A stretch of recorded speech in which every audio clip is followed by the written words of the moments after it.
Welcome to the 180 podcast, brought to you by BTFU. It is the Melbourne Storm into the grand final, taking on the Brisbane Broncos. We're going to look at the week that was and how they have got here, but it is the big dance and it sets up to be one of the best grand finals of all time. Joining me, Reni Maitua. Braith. How are you, Ren?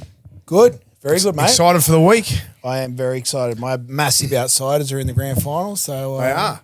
They are. The outsiders that, what were they at the start of the year when you tipped them? $8. $8. No, they're a bit further than that. No, they got out after you tipped them, but Because that was the joke. You said they were massive outsiders, but they're $8. But still, good value. they got out to $26 after $26. the two halves went down a few weeks ago, and everyone said. And a few people got on at that too. Yeah. I've heard. A few I people didn't. told me that. No, but my favourite is you did tip them, so I wanted to give you Reni give massive credit. credit. Massive credit, but then you did tip against them last Well, week. you got 0 from 2 last week. Well, I just have to go against whatever you were saying, you know. So I have to give the punters. That's good, mate. Yeah, well, I got them faith both in right. Braith. Yeah. Yeah, I predicted. Congratulations. I predicted the grand final, so I'll take credit there. You seem a bit edgy, Reni, which leads me It's to 27 degrees outside. Yeah, let's blame the weather. Okay. Yeah. Let's get to the check-in. You didn't really want to go there today before the podcast. I just think it's irrelevant, you know. So we've done the check-in every week, but the one time it's grand final week, you wanted to avoid the check-in. Can you explain to the viewers and the listeners why? Mate, Well, I'm gonna jump in. Oh, for thanks, him here. Aaron. Thanks I'm for gonna jumping save in. him here. Save him from what? Well, so this is a huge improvement, massive improvement. Because last year Reni was Luke Keary because he missed the episode. Oh, didn't even turn up to the grand Didn't you? final week. He was good. Oh, my- He was great all year, and he went off Wow. a week early. So he's made Mate, it. I'm here. I'm He's here. made great, it. mate. Anyway, I'm so here. how's your weekend? Yeah, very good, mate. I had a 30th on Saturday and then relaxed Sunday, and then here we are.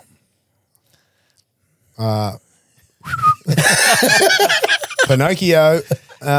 So you're telling me you just had a few drinks at a 30th on what day was that?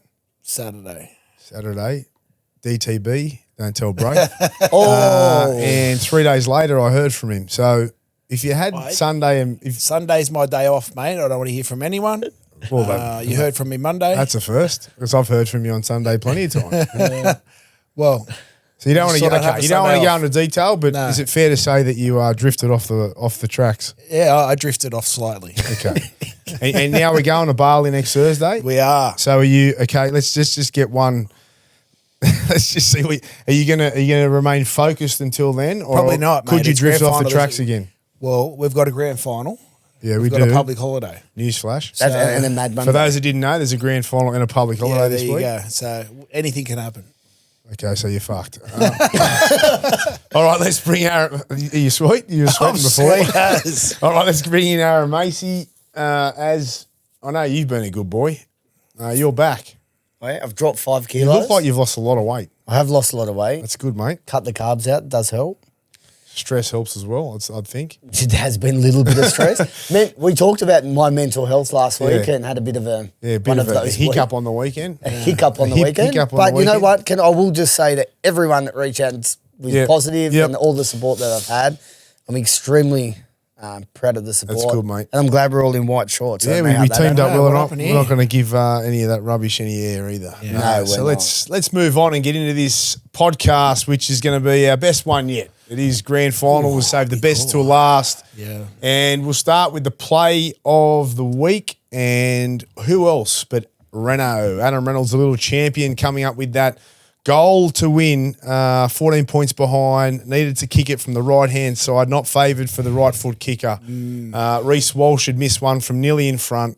He hands the reins over to the maestro, the most experienced player on the field, the guy who had demons from 2021 for the Bunnies in the grand final against Penrith. He's had demons from 2023 when they were smashing the Panthers in the grand final. They come back and beat them. He says, give me the ball. And he puts it straight over the black dot. Well done, Reno. What about that Yeah, play? mate, it was unbelievable, Braith. Honestly, and it was great from Walshy to put his ego aside and hand it over to Reno. I think Reno was probably being a little bit played it down a little bit. I reckon he might have just said, "Hey, I'm taking this kick." Yeah, I reckon I too. saw the interview last night he did on 360. I thought he spoke unbelievably. I thought he was very poised and just you can see he's primed and ready. But that kick 53,000 screaming Bronco fans to nail it from the sideline. Yep. Incredible. And, we're going to get to the Broncos and we're going to get to Melbourne and break it all down. But just that moment, as an ex-player and in the halves, and everyone talks about the demons that you've got, that you create or that are created over your career, because you have a lot of really special moments and moments where you ice moments, situations in games that matter. And he's done that heaps, right, over his career. But it is the ones that you don't, that stick with you for the longest and that the people talk about the longest. Yeah. And because of that, when you get to a moment like he had, and you can say that he wasn't thinking about it and he probably wasn't right then, but he's thought about it since they've happened. And to step up and put them aside in that moment and just nail it, it puts it to bed, and it really holds him in good stead for this week, because it is a monkey off the back. And, you can even refer to Nico Hines, right? He's still got the monkey on his back, right? It's a gorilla. Gorillas in the Mist. It's the whole movie. He's got the jungle on his back. He's got the sequel, the prequel, everything. He's got the jungle on his back. Oh God! But I don't like using him as an example, but he's still got it. So for a Broncos fan looking at that, and for him himself, it's really big for his confidence. And especially when he said last night that he hardly celebrated the try because he knew what was coming, the kick from the sideline. Slowed his heart rate down, got his breathing in check. Yeah, so he was just the way he explained that on 360. You know what I loved? Because he's a golfer. Right. I know I reference golf a lot great. on this. I like this.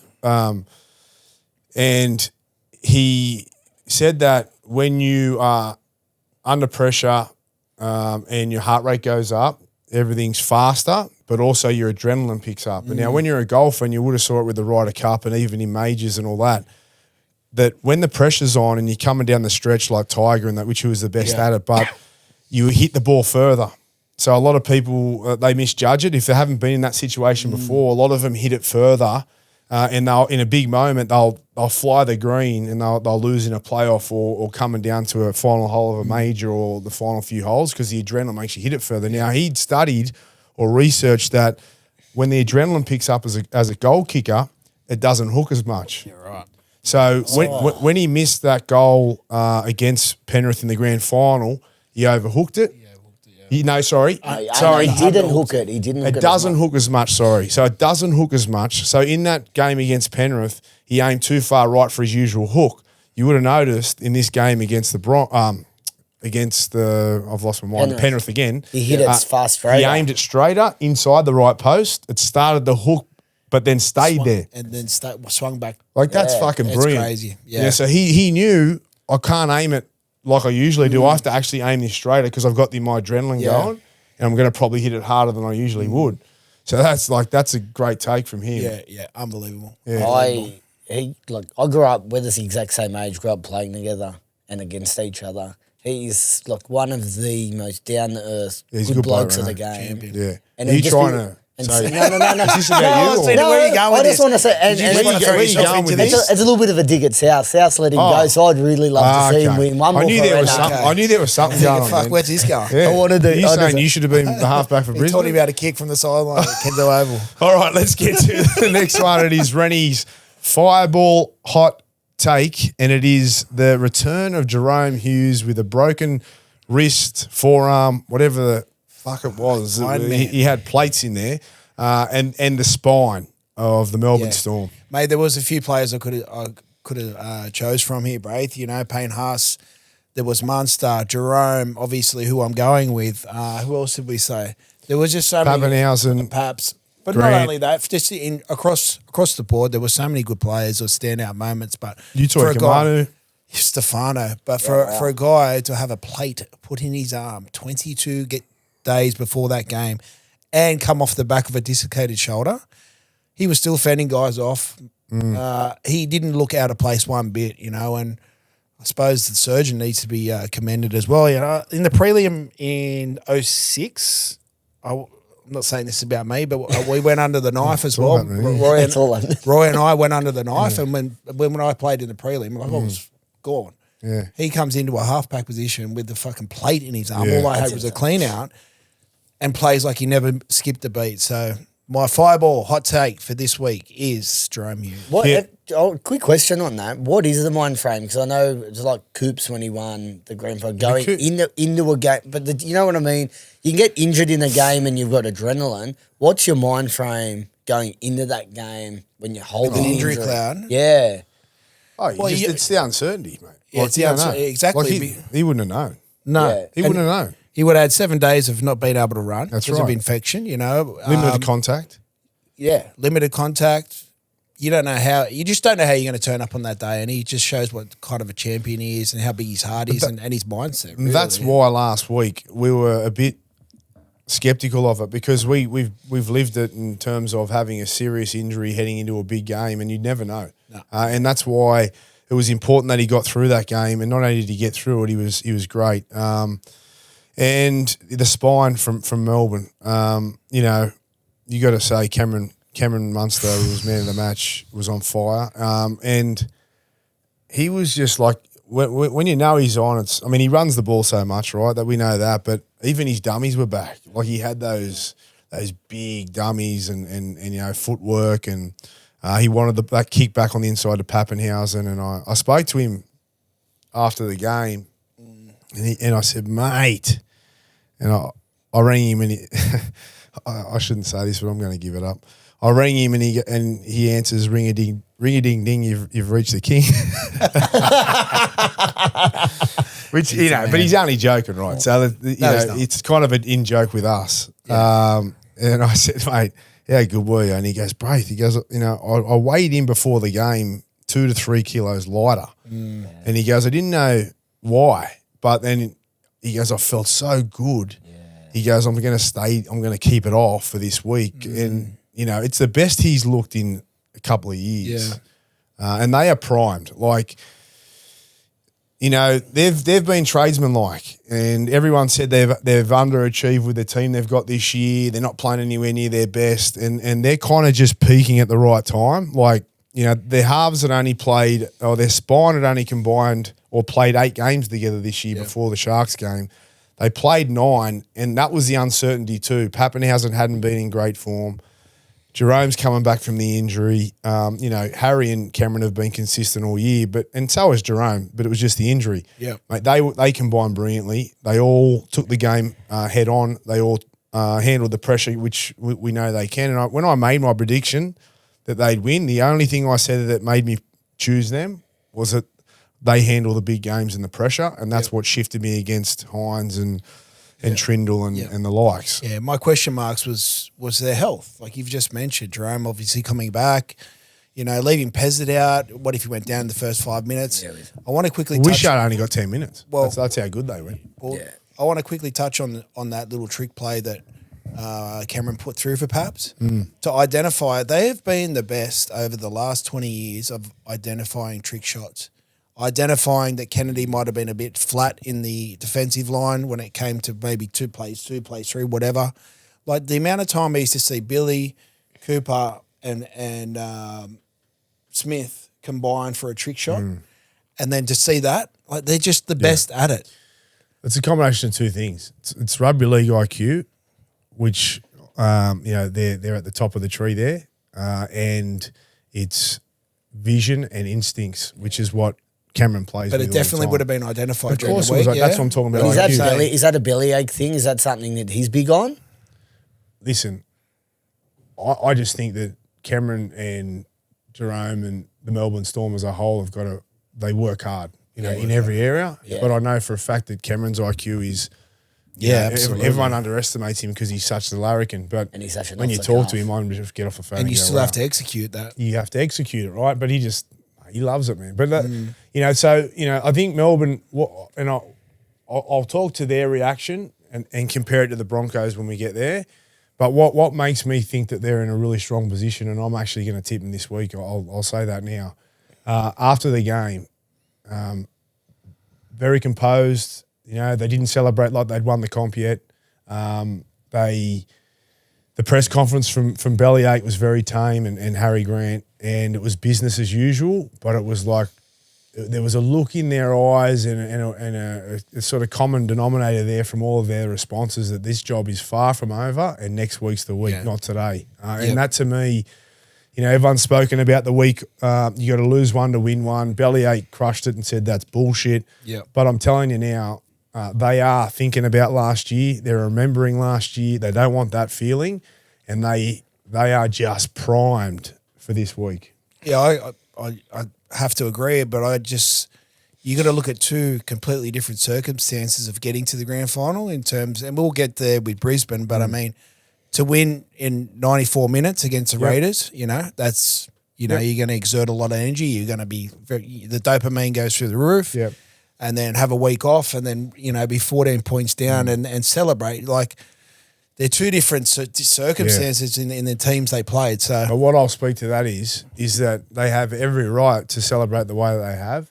They, like you said, coming back from 14 down and beating Raiders in Canberra the way they beat them, we'd be celebrating and acting the same way. Yeah. So that's just natural but my concern is that the emotion that those two games have taken and they've carried, and the celebration after it, the fans, there's kind of subconsciously like you've done it, when there's another job to do, a bigger job. Yeah. And I'll also add with you look at teams like Parramatta with Hayne, the Bulldogs with Barber, and now you've got the Broncos with Reece.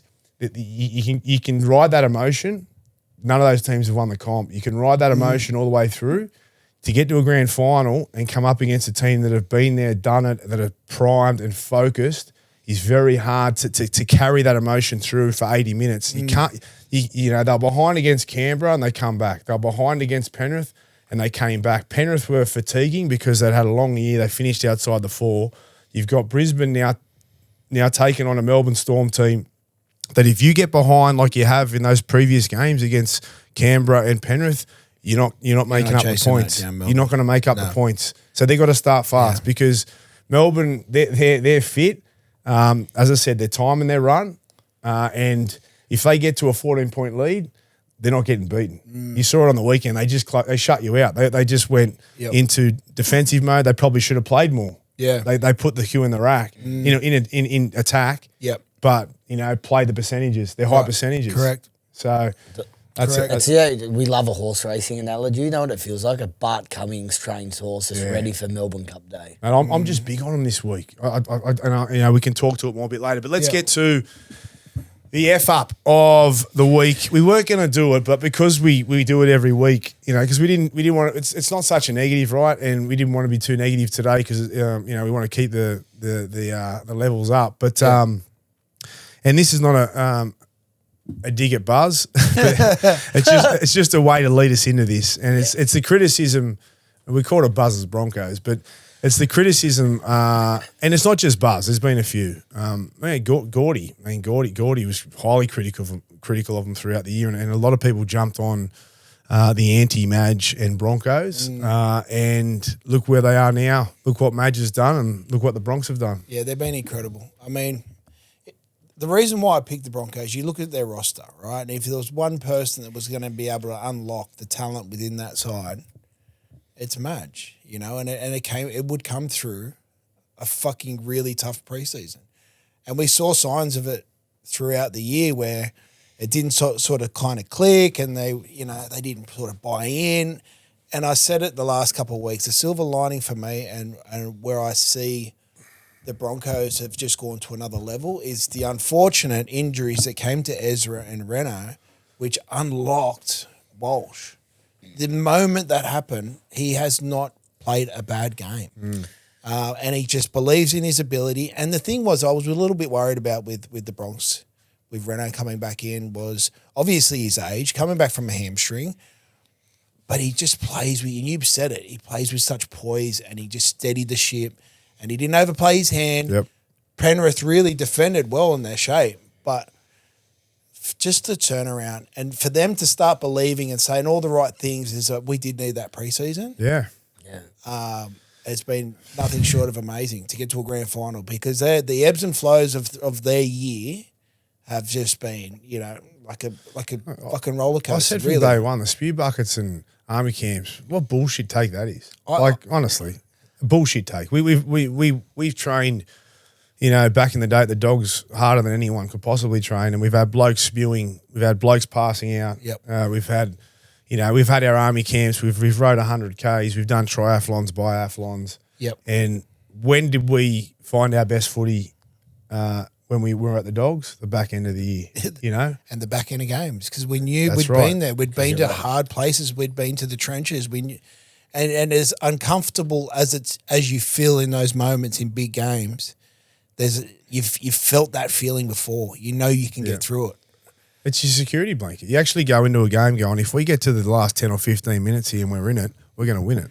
Yeah, well, because we know we're fitter than you. Yeah. Like that was the mindset we had. Absolutely. And like, it's not like teams don't do hard pre-seasons, but there's levels in pre-seasons, right?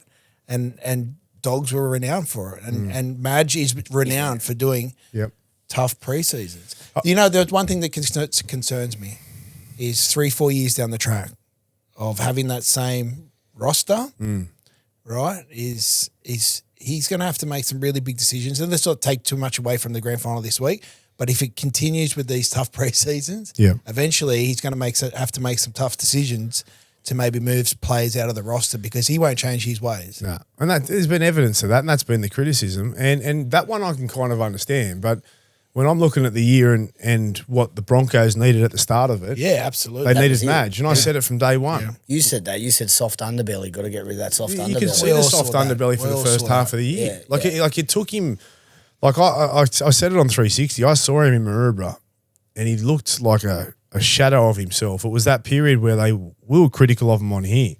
They just looked terrible. They weren't fighting for anything. They weren't moving off the ball. Their speed of the line was poor. They looked tired.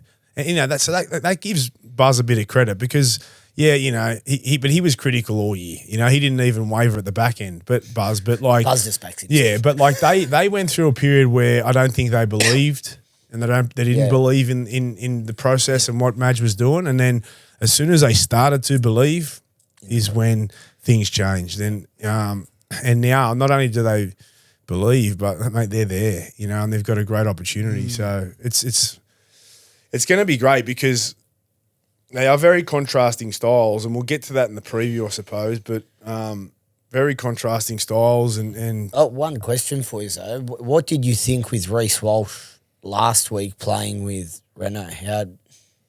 Different game, different team, Penrith. Reno did a great job. But Reece was never going to get the freedom he had the week before. Yeah. I mean, look at the defensive Canberra and look at the defensive Penrith. And that's why. The Canberra's right-hand edge were diabolical for the majority of this. They couldn't hide it all year. Yeah. Reece was just, mate, he had time and space, and when you give that to Reece, who's lightning fast with power and footwork. But he's not going to get this against Melbourne That's what I'm saying. But this is we'll leading to me. Where, He'll get more than last week maybe because he's or maybe not. This is the thing.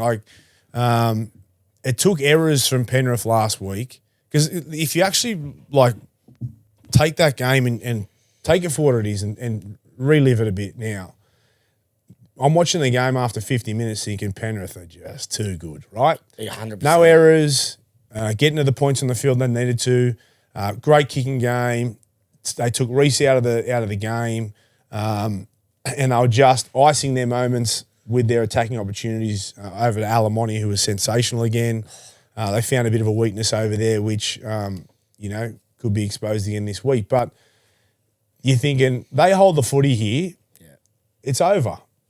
But Penrith missing the 8 and the long way home, and getting fatigued and making errors they don't usually make, and then confidence from the Broncos knowing they've come from behind a few times this year, and there they go. They win the game. But if you actually break that down again, which is of course leading them towards Melbourne again, Penrith had that game to win. So, but even the intercept when they threw, if it was just that half a step back, that changed. There's so many. But it was the patience from Reno to not chase points on every play as well, which you'd seen all year, was that they wanted to score off every play. And Reno was just turning up, turning the inside. Look, we've still got 30 minutes to chase them down.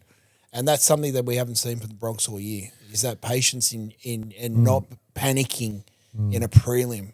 The Broncos could come out and be 20-0 after 30 minutes. Like, that's the type of team they are. Yeah. I don't think that'll happen, but it wouldn't surprise me either. No. I'm just sort of talking out loud on how I think it's going to go, but, that wouldn't surprise me either because they got so much speed and so much talent, and they got Carrigan coming back, Payne Haas, who's an absolute Adonis. They have the potential to really rip a team apart if Melbourne aren't on or make errors. And they have done that a bit this year, Melbourne, but it's just that the last few weeks they haven't, and I'm feeling like they won't. So anyway, we'll talk a little bit more to that in the preview. Let's get to our last little segment here. It's the blow-up of the week. I wouldn't call it a blow-up, but I think it's something that's got to rear its head. It's R360, the threat from rugby-union. It's like a Super League kind of thing. It's like a live golf that they're creating with big money. I think it's the Saudis, isn't it? Yeah, I believe Saudi backed. The Saudis are taking over everything. They have got the money, right? They haven't even secured a TV rights deal. Are they doing an over 40s comp? I know. But how's your ankles? That'll be sweet. He didn't even play. Do you one want to manage game him? for Lapa. Do you want to manage him? Can you get him a deal? He didn't even get Lapa, don't they? They won a grand final just with the thought that he's coming. exactly. There you go. Inspirational, Reni. Now, the reason I bring this up is because last night on 360 I mentioned Zac Lomax. Yeah. I've been talking to a few people around R360. Yep. And I couldn't go too far with it last night because it is only speculation, but I've heard further this morning he's getting offered huge money. I believe that he's played his last game for Para. I believe he's played his last game for Para, and I don't think he'll be playing next year. I think he's going R360. But what does that mean, Braith? Is that Parramatta releasing him, or will R360 pay out his contract? They'd have to pay an amount. They'd have to pay an amount, I would think. Although, or else, because he's leaving his contract early. I'm not sure how it's going to work, but I know the money is huge. What sort of money are we talking to leave? $3 million. Wow, a year. It's like I think it's like $1.5 US or something like that. Fuck me. Reni will get you $750. So take 500. But the concern, why I bring this up now, and listen, this hasn't been done, so I don't want people. If it doesn't happen, it's worth the conversation. Because there is a few things that obviously got to happen before it happens, right? But I'm hearing it's Mystic braces. out of all of them, because I've heard Papenhuyzen, Big Nelson. I've heard Nelson's knocked them back. Yeah. Papenhuyzen, I don't know much about his situation other than that he has been offered a contract there. But what I am hearing on the grapevine is that Zac is actually going to do it. Okay. Have they inquired with any of your players? Have they requested? No comment. Okay. So that's going to develop this story. Keep an eye on it. For Para fans, don't panic and don't get the shits with me. I'm just trying to, I'm getting information here. I feel like I want to tell people because it's a chance. I just watch this space. But and Zac won't be the only one. No. So this is just a name that's been identified. They reckon 10 others have signed non-disclosures. You'd be mad not to have a look at it. You'd be $3 mad. million? What are you doing? I'm going. Well, look at the live golf situation. Especially if you're 24, 25. And everyone's talking about TV rights. So there's no TV rights deal that's been secured for this R360. But again, I reference live golf. Live golf, Cam Smith got over $100 million. Bryson's got a couple of $100 million. Like, where do you watch it? You got to go to 7mate at some weird hour to go watch it. No one's even watching it here in Australia. So it's not like the money's that big. It's not even about TV rights over there. Yeah, right. It's more about power. Yeah. And it's about having their own competition. Yeah, they'd love to build it up to have TV rights and get big dollars for it, which could happen. But that isn't their first priority. And so they're building their own platforms out. Look at DAZN and all those exactly. things. They know they're taking it away from TV, right? I think it's. I saw the comments based around the boys on 360 last night that if people go and they break their contracts, don't let them back to rugby league. The game will always survive. We always know that. The next big thing's always coming through. But I just think that might be a bit of a shallow sort of take on players that do decide to go. Like, you kind of move, like if they left for 2 years and then they became available to come back to the NRL, you wouldn't have kind a superstar. No, but you just kind of forget and go, no, let's take it The back. problem We is, took right, Sonny back. This is the problem, You're is right. that everyone's talking So up. we did. Volandis is going. Nick fucking took Sonny back. Volandis is being strong and saying, and I like it, saying if you go, then it's all you're not fluff. welcome back. But we all all know fluff. that they always open their arms and bring him back. Of course. Well, look at Marky Mark. He's going. Yeah. He's announced he's going to go back to rugby. If he was to come back, do you think we're going to take a Marky Mark back? If it's a threat of it really impacting our whole competition, if it is a major threat of impacting our whole competition, then you got to be strong on this one. This could be the biggest threat that we've had, like in the game. Well, this is the biggest threat to Volandis in terms of player power with the RLPA. And then all of a sudden, you start looking at the percentages of the TV deals and do we put the salary cap up even further? Just to keep our players within the game. Because if you say 10 players, let's potentially 10, 15 players that are top line players in our game, that's a huge hit to the NRL. And Volandis is going to have to sit back and go, hang on a minute, we might have to put the cap up here. Good point you make, because again, and I use the reference of golf, when Liv offered all these players money, then all of the purses of the PGA Tour went up. All the majors went up, all the weekly tournaments, like week to week, went up. All of a sudden. They had to pay the players more. So because the players were the threat of leaving. All of a sudden, there's more money. There's more money. So that's what that's All of a sudden, we have hang this on. money here that Oh, haven't been using. And I think in the Super League, they have a marquee, one player from each team or two players from each team can get us a certain amount of money that doesn't fall within the cap. Yeah. So like a marquee signing fee. So that's something that needs And to I look think at. the other issue, look, as we've said all year, and I think you and I have agreed a lot, it's been a lot of the years been a Group 2 comp. Like I think this comp hasn't been as strong as probably a couple of the years gone by. Well, we can argue that now. I mean, it's been probably the best final series I've seen. Yeah, but which has made it more even. But I don't know what you mean by that. What do you mean by that? Well, I think Penrith of 2 years ago would beat both of these teams comfortably, personally. I don't know. You don't reckon? I think it's changed as the year's gone on. Yeah, you reckon it's got better? Yeah, I do. Look at the games on the weekend. Look at the games over the last 2 weeks. Yeah, they have been quality. All throughout the year. Mate, I'd argue that. Like, I know you said it early in the year, and that's because it was so open. And, the Dogs were in the race, Canberra in the race, and look what happened to them, though. You know what I mean? Yeah, well, It's sort of like the cream is right. I think you were right then. The cream has risen. The team has got there. I think it's the evolution of the game as well. So you for years and years, like before the new rule changes, you always had your Melbournes, your Dogs, your Roosters, whatever that had this suffocating style, right? Now with the rule changes and momentum, it's you've got some of the weaker teams being able to knock off the top teams, not as often as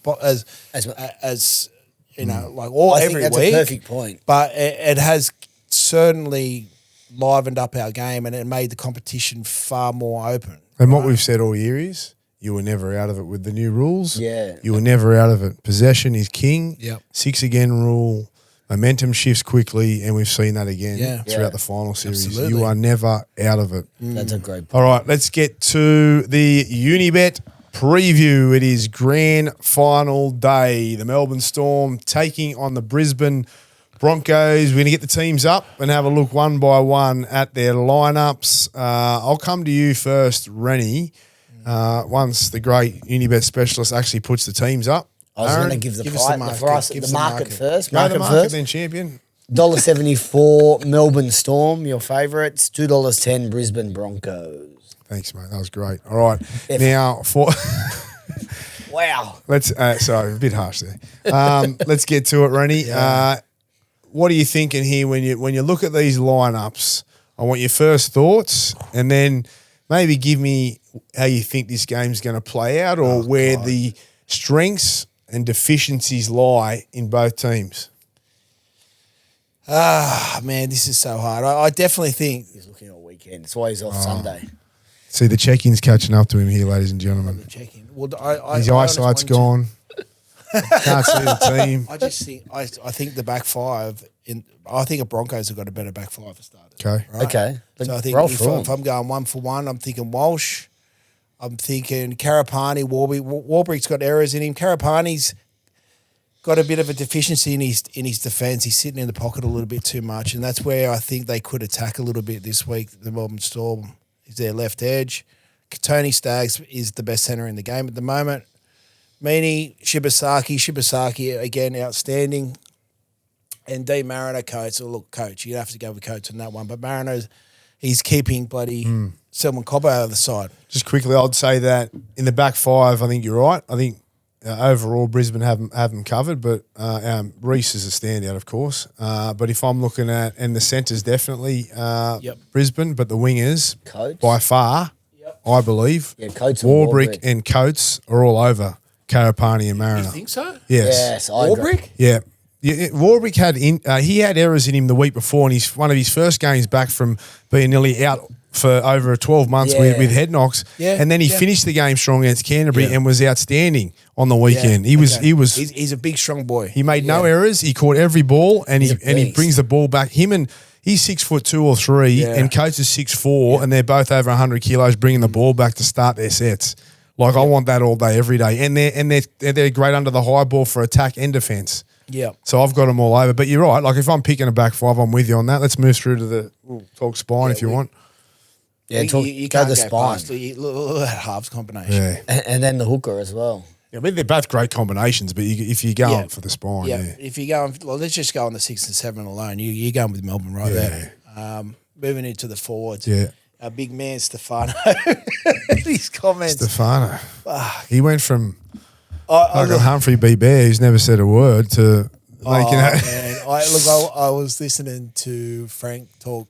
Mate. And then he goes, I had to tell Carrigan. Can you imagine how much bellyache would have went off? You know what? Like I'll give you a bit of insight. When we did the show on Monday, and he'd said the comments, and Reedy's going, I don't think Craig would care. And I'm in my head, I'm thinking, are you fucking for real? This is like exactly what he hates. He'd be dying. Most the coaches players would be hate it. dying. Everyone would be going, what the fuck has he done? Yeah. He's lit the fuse against Payne Haas. Why this week, Yeah, he's just a young kid who is just so excited to be in the grand final, doesn't understand the implications, the implications, the warfare, the mind games that come into it. And he's in a grand final. He goes, I don't like a couple of those, mate. I was like, no. Hit the mic away. Matty John said it well. Go. Yeah, they just take the mic away from the kid. Matty Johns goes, you can imagine Melbourne going, okay, who are we going to put up today? Let's put up the least, the quietest bloke who's not going to say anything, play a straight bat.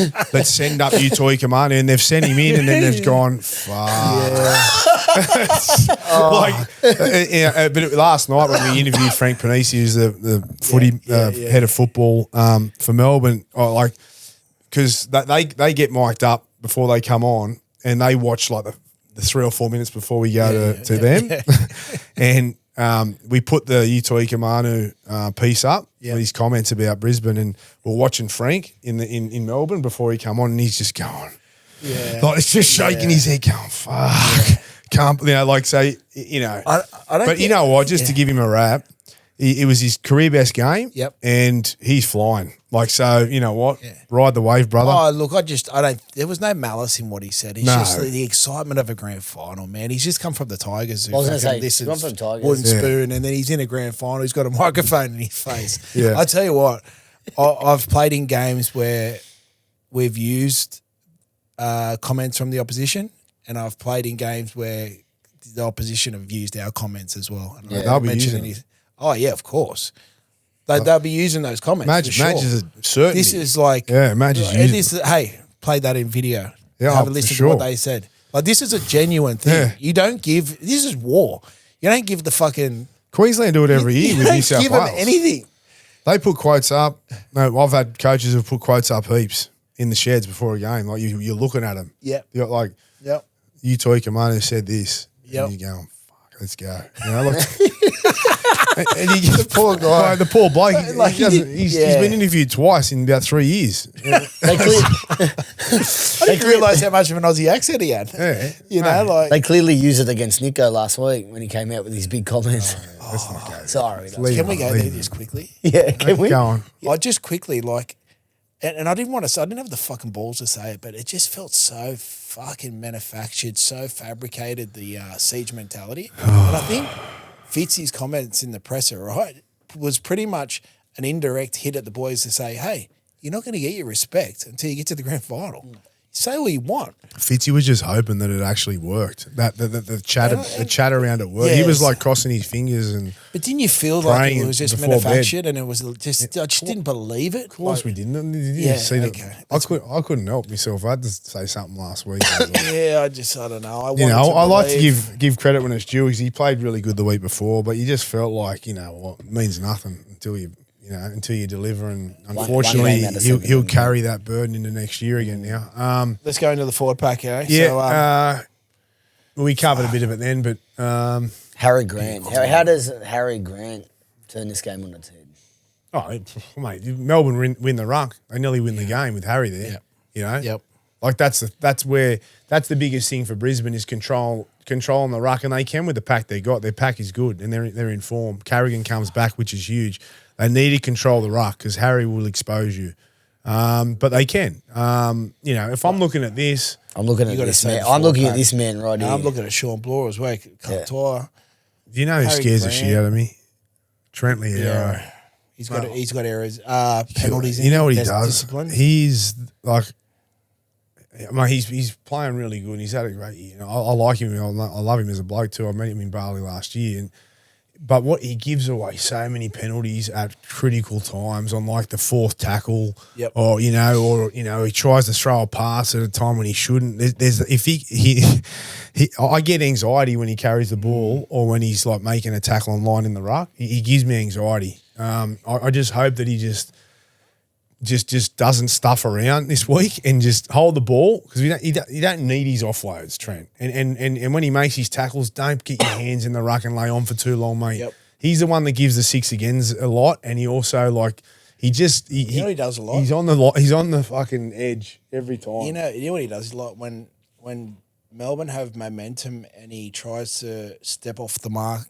And then the ref will blow it back because he's not standing in front of the marker, and he will just slow down the whole momentum for the Storm. He does that a lot where he tries to swing to the side and play the ball. Just going back to the forward pack here, like Piakura, he started off the bench this year, and I thought he had like a standout year last year. And obviously, Madge sort of must have seen some things in his preseason. He's an outstanding back row, and to fight his way back into the starting lineup. Jordan Ricky was disappointing last year. I still don't believe he's back to where he needs to be or where he has been when he played for the Kiwis and stuff like that. I think these two back rowers need to have a 10 out of 10 game to handle Bloor and Katoa. Obviously, Paddy Carrigan coming back. We don't need to speak about Payne Haas. We know what he's like. Harry Grant's a key for that forward pack. Yeah. If I had to choose one forward pack, if I'm looking at those forward packs, I think Melbourne is just slightly stronger. Yeah, I'll go with you there. Only just a little bit. I just love this man here. Katoa's it. He'll get back. I reckon he'll score a try. Long bloody. He'll get back roll of the year. I'll tell you later because I'm hosting the Dally M's tonight. Have you got them here? Can we go? No comment. Can you bet on it? Can we bet on it? No, you can't anymore because of that. Can we please move on? I don't need that in my life. Don't need that. I really love. Let's look at the bench. They've kept Ezra on the bench. Yeah. To be able to keep the sting out of the game, the first 20 minutes, and then just hit with his pure speed and class. That's a scary thought for Melbourne. Bloody hell. Just say if they're in an arm wrestle for 20 minutes and you got Ezra Mam coming on.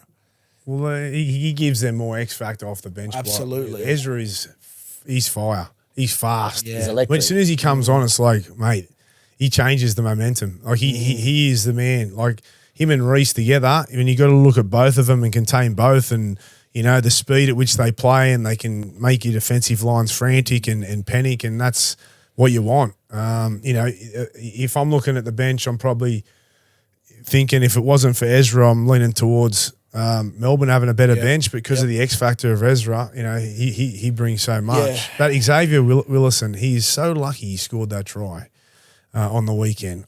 Wasn't it very 23 Penrith grand final, like the same position? He was killing me. He come up with some stupid plays, and I'm like, bro. When he went in at the legs. Oh. They get like a cut. He was one play before that too. I'm like, man, what are you doing, son? Just do your job. Do your job. And he ended up coming up with one of them with the try that got them a chance to win the game. So and he's a talent, so he'll be fine. Lasardi, he can cover some positions like he's first year of first grade, correct? He just got to hold the ball and run hard. He's a big body. Kamakamika, he had a great game last week. Yeah, he's an absolute. Have you seen the fucking size of him in real life? Mate, he's made of granite. He's a huge. You know what you're going to get from Hetherington and Smoothie. Yeah. So, all right, let's get to the picks then. Hey, and a round of applause for the ref. Yeah, Grant Atkins, well done. I don't really care. See you, Klein. Klein's gone. That's how he's on the decline. All right, okay. I'm going to give me a tip. I just want to say there that we didn't really touch on it, but if I'm Melbourne, I'm left my left hand edge, so Munster. So you're tipping Melbourne, obviously, yeah. Yeah, but I'll get to that. I think Staggs and Reynolds, they will get peppered this week. And if you go to last week, Staggs is a machine, but struggles with defensive reads, and Reynolds, if there's a weakness, it's his defence and doing similar. And we showed a few things on 360 where Cleary, if he'd thrown the pass twice, Penrith would have scored, which would have got the lead out to more last week. So I just think, as much as they're a threat, Kotoni with ball in hand, I'd be going right there, and I think Cameron can possibly expose that. So that's just a tip. But I'm going to go Melbourne Storm to win. I think Melbourne. I think it's going to be one of the best grand finals ever. But as I've said throughout the podcast, they're priming their run. They're going to peak at the right time. Low fuss, tradesman-like performances the last few weeks. The loss of last year will inspire them this year. If they just play the way that they have been and on the improve with limited errors and the spine that they've got, who are big game players who love the big moments, I think Melbourne win in a close one. Yeah. And who's your anytime try scorer? Have you got anytime try scorer. And then I want a Clive Churchill next as well. Well, anytime try scorer, I'm going to go Xavier Coates. Yeah. And my Clive Churchill is, of course, Cameron Munster. Yeah, that was coming. Yeah. Look, I think both left edges for both teams have deficiencies. I think the majority of tries that have come up against Melbourne in the last month have come through their left edge. Yep. Katoa scored twice. Yeah, they have. Bulldogs, I think Karaz scored one, and someone else. I think the majority. So I see some weakness on the left edge of Melbourne, and I definitely see some weakness on the left edge of Brisbane. Karapani needs to just be not stand in the pocket as much and trust Shibasaki and Jam. So I think they'll be both attacking those edges. I'm going to go Brisbane to win. I'm going to go Kotoni Staggs, anytime try scorer, and my Clive Churchill medalist will be Adam Reynolds. Ooh. Nice one. All right, now it's time to preview the NRLW. Now, the Roosters are taking on the Broncos. The Roosters just scraped through 17 points to 16 against the Sharks last week, while the Broncos smashed Newcastle in the prelim final. Now, the Roosters are undefeated this year, whilst the Broncos, the only loss they have had was against the Roosters in, I think it was round 3, earlier on in the season, something like that. Yeah, it was round 3. So this is a big game. They're the two big guns. I think everyone expected this to be the grand final, even though the Roosters just got by. But they had a serious injury, ACL, didn't they? Taryn Aiken. Who's which arguably the best. Which is, she's up there with one of the best players and halves in the game. And with that, I think it has definitely brought Brisbane into this, if not their favourites, I believe. Well, they are favourites, and they would. I think Roosters. So it's $1.65 Brisbane, $2.25. Taryn Aiken plays. You switch the market. Yeah, okay. Like it's just. It's outstanding from a club to have two Broncos teams in a grand final. Yeah, it is. It's unreal. And for the Roosters looking to go back to back, obviously off last year, they've been undefeated all year. That's. Strange, the coach deserves a big rap. He's very good now. I mean, you look at the Roosters, Jess Surgis and Isabel Kelly, they have been powerhouses now for since the inception, really. They're fantastic. Corbin Baxter in the halves there with Kelleher. The back row, go up for the Roosters here. I want to get to my favourite player, Olivia Kernick. She's a beast. She is a machine. So skillful too, but power. Fit. In Origin, she killed it. She got Dally M last year, probably a fair chance this year, but what a player she is. that the Origin tour at the SFS when we were we were there, far out, man. She's a player. Right, let's have a look at the Broncos. So, Tamika Upton, arguably the best player in the comp too. At fullback, speaks for itself. Let's have a look at their halves. Broughton and Brigginshaw. Well, Brigginshaw she's like Wally Lewis. She's a horse, you know, she's just been around forever. She has the packs. I mean, they got a great pack too. The Brisbane Broncos. You know, in this game, I because of the out in the halves, and just because they limped in over the Sharks, which was a worry for me. I'd love to tip the Chooks, but again, I always tip with this, and I'm going to go the Broncos. I think they'll just be too powerful in this one. Did you say anytime try score? Anytime try score. Okay, I'll go the Broncos, but I'll go Surgis anytime try scorer. Oh, I like that. Yeah, I'm going to go Bronx. I'm going to go, and I'm going to go anytime try scorer. Nuasala. There you go. Front row. I love a good. Annetta Claudia, is it? Is she any relation to Frankie Paul? I think she may be, but that's just me really just Nuasala. having no idea. For Wasn't sure. he a great player with old Frankie? So there it is. Good luck to the women in the NRLW Grand Final. That's it for the podcast. I wouldn't for the. I suppose So you're going to be out there? I'm going out there definitely. I'm going to go and support Cameron and Jonah. I'll be there for Melbourne. I'm loving both storylines here. Brisbane have been amazing. You know, I've rode them as well this year, so they both deserve to win. Obviously, I want Melbourne to win because I'm mates and I look after the boys, but. I'm not looking forward to the game. Yeah, so you went to Origin, you sung the Origin, the Yippee Yippee Yeah, that's the song. Yep, me and Alfie. Yeah. And then if Melbourne get the win, you're going to be in the shed singing their song as well? Yeah, for sure. Me and Craig will just get in the middle and I'll hit the drums. I'll get the bins. Where are you planning He's watching it from Samoa, aren't you? Or is that not on anymore? We go to Bali, remember, Thursday. I forgot, have you got any plans yet? With my man Sparkles, so... Okay. He works the next day. So he's working the next day? He is. I'm sure you'll DTV. Here we go. There we go. What is DTV again? I have no idea. Hashtag DTV. Yeah, we know what it is. Great show, boys. Yeah, great show. Enjoy the grand final and we'll see you next week. Go the Bronx. You win some, you lose more. For free and confidential support, call the number on the screen or visit the website.